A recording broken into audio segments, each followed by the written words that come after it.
बिस्मिल्लाहिर्रहमानिर्रहीम। मैं हूं डॉक्टर मुकर्रम और आज जिस वीडियो के साथ मैं आपके सामने आया हूँ वो बड़ी ही कॉम्प्लिकेटेड किस्म की वीडियो है और वो है हेडेक के बारे में, यानी कि सर दर्द के बारे में।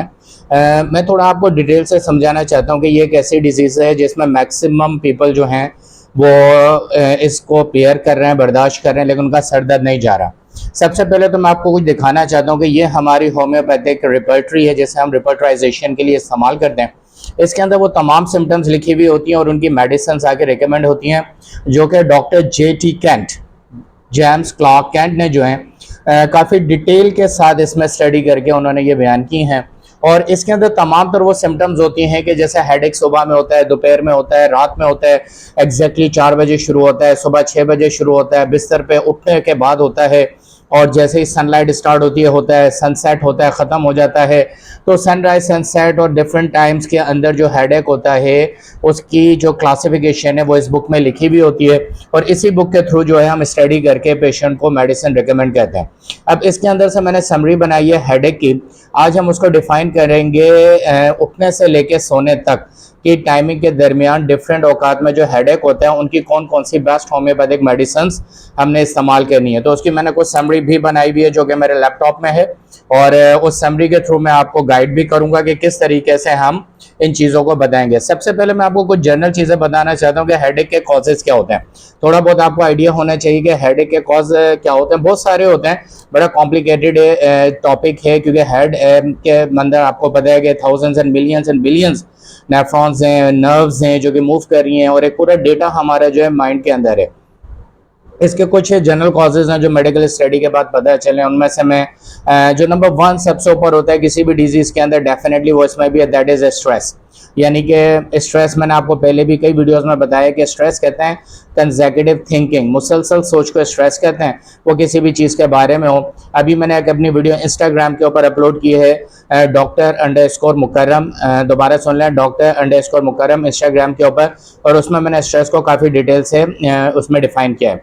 अच्छा, सेकंड है मस्कुलर टेंशन, यानी कि कोई मस्कुलर टेंशन आपके जिस्म के अंदर ऐसी है किसी एक जगह से जहाँ से ब्लड सर्कुलेशन डिस्टर्ब हो रही है, उस जगह पे या तो प्रेस आया या स्ट्रेस आया या चोट लगी है, जिसकी वजह से ब्लड सर्कुलेशन डिस्टर्ब होने की वजह से हेडेक होता है। एक बड़ी जनरल कॉज है डेंटल और जॉ प्रॉब्लम, यानी कि जबड़े का मसला, दांत के दर्द का मसला, दांत की स्वेलिंग, यानी कि मसूड़े की स्वेलिंग की वजह से भी हेडेक होता है। लेकिन अमूमन हम इसको जज नहीं कर पाते, बट आफ्टर 5 और 7 डेज के बाद हमें यह पता चलता है कि it is just because of jaw problem और द टीथ प्रॉब्लम। फिर एक इन्फेक्शन होता है बॉडी के अंदर, कहीं भी इन्फेक्शन जनरेट हो सकता है, फीवर के दौरान उस इन्फेक्शन की वजह से भी हमारा जो है ब्लड हेडेक जो है शुरू होता है। डाइट एक बड़ा ही कॉमन कॉज है हेडेक होने का, कि डाइट जब डिस्टर्ब होती है, इसमें आपकी मतलब ऑयली डाइट है, फैटी डाइट है, या आप बाहर का ज़्यादा खाना खाते हैं, किसी भी हवाले से इम्बैलेंस डाइट को लेने से भी आपका जो है हेडेक जो है वो शूट करता है और दर्द होता है। हार्मोनल चेंजेस हैं, मेडिकेशन, अद्वियात का बहुत ज़्यादा इस्तेमाल करना है, इसमें डिसऑर्डर्स हैं, ईयर, नोज एंड थ्रोट, यानी नाक का, गले का या कान के दर्द की वजह से भी हेडेक होता है। अच्छा, injury to head, neck and spine, यानी कि रीढ़ की हड्डी में, गर्दन में या सर पे चोट लगने की वजह से भी अंदरूनी मामला बिगड़ जाता है और फिर हेडेक होना शुरू हो जाता है, तो ये भी एक कॉज होता है। हाई ब्लड प्रेशर बड़ा जनरल कॉज है, जैसे कि स्ट्रेस एक कॉज है, उसके बाद दूसरा बड़ा कॉज जो हाई ब्लड प्रेशर, हालांकि स्ट्रेस ही की वजह से हाई ब्लड प्रेशर स्टार्ट होता है। अगर आप मेरे चैनल को सब्सक्राइब करेंगे तो ये stress, high blood pressure, mental disorder और इंजरी के प्रॉब्लम, मसल्स डिस्ट्रैक्शन, ये सारी की सारी चीज़ें इंशाल्लाह मैं 1 बाय 1 वीडियो में डिटेल के साथ आपके साथ डिस्कस करूंगा, ताकि आप फिजिकली और मेंटली तौर पे एक हेल्दी लाइफ को सस्टेन कर सकें। फिर इसके अंदर है हैंगओवर, यानी बाहर का बहुत ज़्यादा मूव करना, डिफरेंट रेस्टोरेंट्स का खाना खाना, और डिफरेंट ऑयल और डिफरेंट स्पाइस और डिफरेंट केमिकल्स को इनटेक करना। टेम्परेचर भी एक कॉज होता है, extreme cold temperature, extreme hot temperature में डिहाइड्रेशन हो जाती है, इस वजह से भी जो है मेंटल इशू जनरेट होता है, जिसमें सबसे बड़ा जो हेडेक हमारे सामने आता है।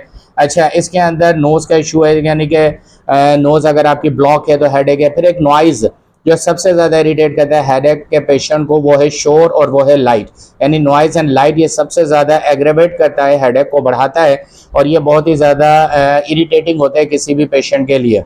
तो ये वो कुछ जनरल सिम्टम्स थी जो मैंने आपके सामने रखी कि जिनके ज़रिए से हेडेक को जनरेट होता है। अब मैं आपको बताता हूँ। अच्छा, जितनी दवाइयाँ भी मैं आपको बताऊंगा वो सारी मैं अपने डिस्क्रिप्शन में डिटेल से लिख दूंगा, तो अगर आप सुनते हुए मिस भी करते हैं कोई मसला नहीं, आप डिस्क्रिप्शन में जाएंगे, आपको आपकी मेडिसिन वहाँ पे अकॉर्डिंग टू द सिम्टम मिल जाएगी जो कि हमने इस बुक से स्टडी किया। सबसे पहले तो वो सर दर्द जो सिर्फ सुबह में होता है, मॉर्निंग में। ऐसे लोग जिन्हें मॉर्निंग में हेडेक होता है और जैसे जैसे ग्रेजुअली वो काम करते चले जाते हैं, दिन आगे बढ़ता जाता है, वो हेडेक सही हो जाता है। तो ऐसे पेशेंट जिनको मॉर्निंग हेडेक होते हैं, इनकी दो दवाइयाँ होम्योपैथिक में हैं, एक है एग्रेकस और दूसरी है नक्स वोमिका। एग्रेकस और नक्स वोमिका का इस्तेमाल सिर्फ सुबह के सर दर्द में।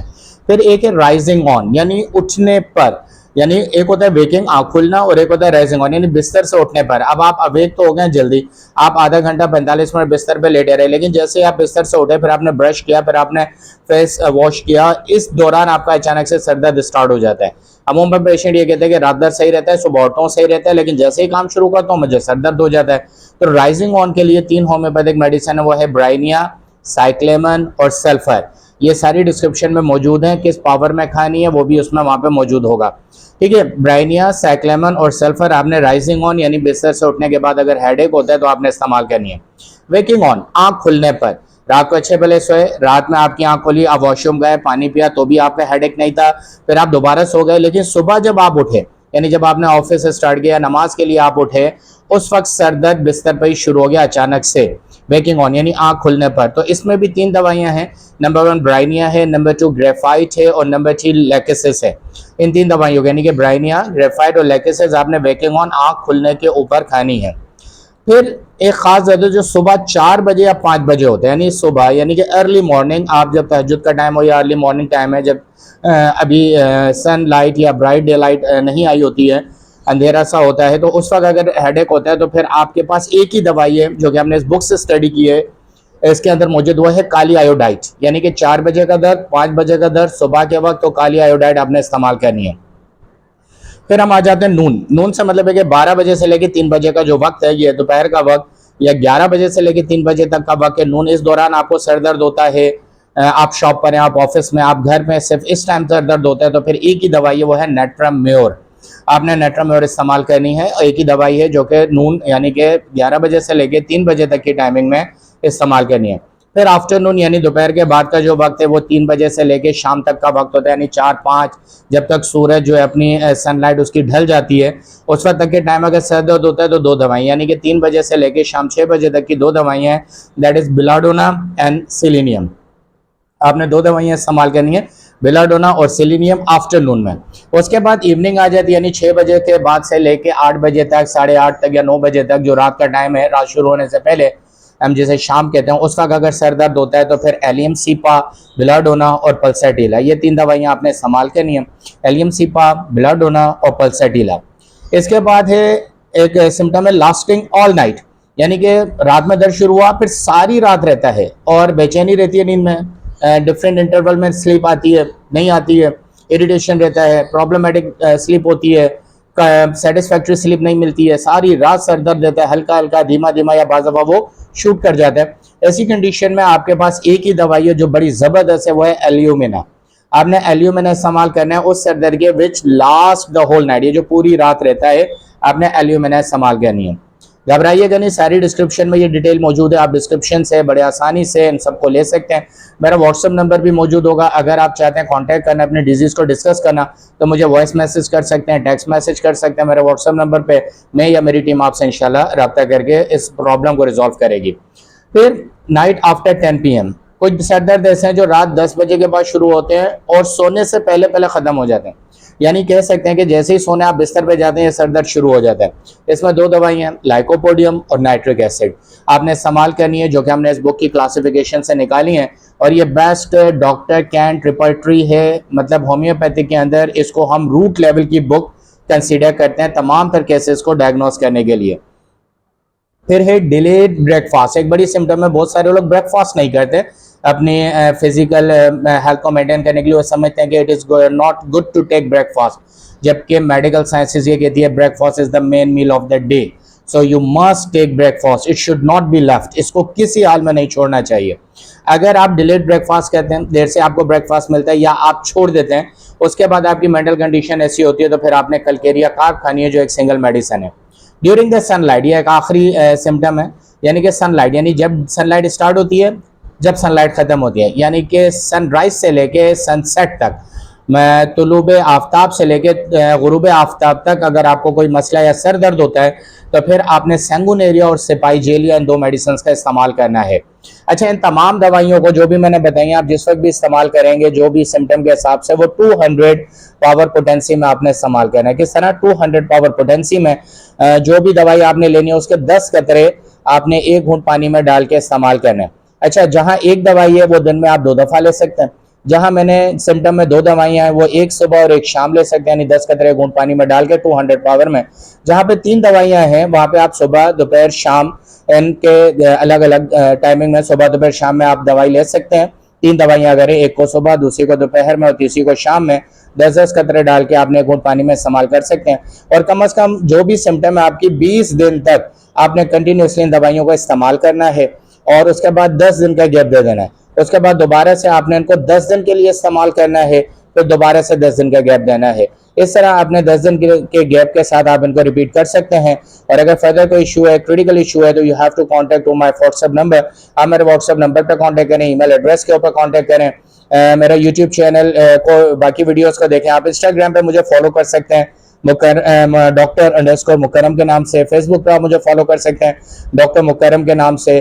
तो ये तमाम तर चीज़ें, मैं उम्मीद करता हूँ कि हेडेक के हवाले से काफ़ी डिटेल में बात की है। अगली वीडियो इंशाल्लाह बहुत ही जल्द आएगी जिसके अंदर हम डिस्कस करेंगे हेडेक ही को डिफरेंट कंडीशंस के साथ, यानी डिफरेंट डिजीजेस के साथ, जैसे कैथरल, ऐसा नजर जिसमें नाक बहती है, फ्लू जुकाम के साथ, कॉन्स्टिपेशन कब्ज के साथ सर दर्द हो जाना, ब्लीडिंग यानी कि जिस्म में अगर ब्लीडिंग हो जाती है, डायरिया, असाल यानी कि मोशन लग जाते हैं उसके साथ सर दर्द शुरू हो जाता है, चिल ठंड लगने से सर दर्द शुरू हो जाता है, वेट लिफ्टिंग के बाद सर दर्द शुरू हो जाता है, इंजरी के बाद सर दर्द शुरू हो जाता है, कोल्ड वेदर, हॉट वेदर, इस तरह इंशाल्लाह हम डिटेल से डिस्कस करेंगे ताकि जो मेरे पेशेंट्स हैं उनको एक कंफर्मेशन मिल जाए मेडिसिन को यूज़ करने की और वो स्पेसिफिक मेडिसिन यूज़ करें जिससे उनका मसला हल हो जाए। मैं उम्मीद करता हूँ ये वीडियो आपको अच्छी लगी होगी। अपने फ्रेंड्स और फैमिली के साथ जरूर शेयर करें। चैनल को अभी तक सब्सक्राइब नहीं किया तो किए, बाकी तमाम तर वीडियोस पे जाके देखें। एक अथेंटिक इंफॉर्मेशन, मेडिकल इंफॉर्मेशन के साथ एक अथेंटिक रिपोर्टराइजेशन के बाद मेडिसिन उसमें रिकमेंड की गई हैं, तो इंशाल्लाह it would definitely help you. May Allah bless you and your family, आमीन। See you in the next video, till then अल्लाह हाफिज़।